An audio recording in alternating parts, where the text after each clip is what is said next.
The next book we'll be looking at, or book series rather, is The Legend of Vennessa. I'm going to be fully transparent. I barely remember that Vennessa even exists. I don't remember the lore around her regarding Mondstadt. So if this doesn't give me much, I do plan to actually do a deep dive into the history of Teyvat, because I forget anything I hear about the history, and I'm a little confused about the chronology of some of the history I've encountered in the game. So I really would like to just sit down and read through the history. So I guess I can pick up bits about Vennessa then. But for now, let us proceed with The Legend of Vennessa, Volume 1. Friends of Mondstadt, let us revel, drink to your heart's content, to freedom, to the Animo Archon, to Vennessa, the first knight to grace this world. Is that chronologically correct? Is she really the first knight out of every nation in Teyvat to grace the world? I have nothing to judge it against. Sons and daughters of Mondstadt, may the gift from the Animo Archon be engraved in your hearts, and let it be known that this gift is not freedom, but just defiance. Wait, what? The gift isn't freedom, but defiance. How is that a good thing in this context? It transpired in ages past. Friends, do excuse me for improvising. For it should be clear as day that the glory and freedom of Mondstadt were born when Barbados struck the strings dulce. Poems sing of heroic fame, yet to commemorate unnamed freedom should they aim. Chained by the royals, Mondstadt could barely suspire. I understand what it means, but I'm not too familiar with it. And festivities were but vanity games of the rich, beyond the grasp of the ordinary people. A withering dungeon, Mondstadt was. In slavery games the royals gaily relished. Oblivious to their place, the inmates were. We start to speak a bit like Yoda.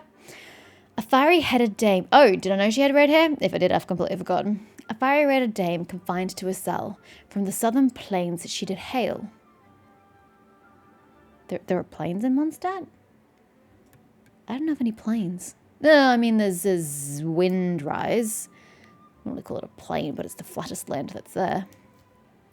Born free, but now bound by chains. Though restrained by a tyrant, her flesh remained. Still, her pious soul never ceased to pray. For her people, for Mondstadt, for elusive freedom, if she may. Alright, well, how does Vennessa get out of prison? And, liberate the city. This is what I came here for. Volume 2. Friends of Mondstadt, let us revel, drink to your heart's content. The day came when Barbados, oh my word, that word for whatever reason does not want to roll off my tongue. The day came when Barbados answered her devotion. The Animo Archon sought her fiery hair and descended to her position. Every being deserves a name, the spirit grinned. Not grammatically correct, because grinning is not a way to talk. To weave your fair name into a song I yearn. I seek nothing but your friendship in return. Also, punctuation errors, but we will continue. The girl happily reciprocated. Her fears swiftly dissipated. I mean, that doesn't really get her out of prison, does it? She's happy, but she's still in prison. And so to the battlefield she marched to Barbados' singing voice. How did she get out of prison? I'm going to need the history cliff notes. The demonic dragon fled from her might, and the people did rejoice. Corpulent aristocrats crawled under tables at such a valiant sight. Mondstadt is freedom, the wind sang for their people in delight. Lonely forest breezes converged. Jointly they overthrew the tyrant's tower from the sky. Broken free from shackles at last, the young lioness stood firm in the winds with her head held high.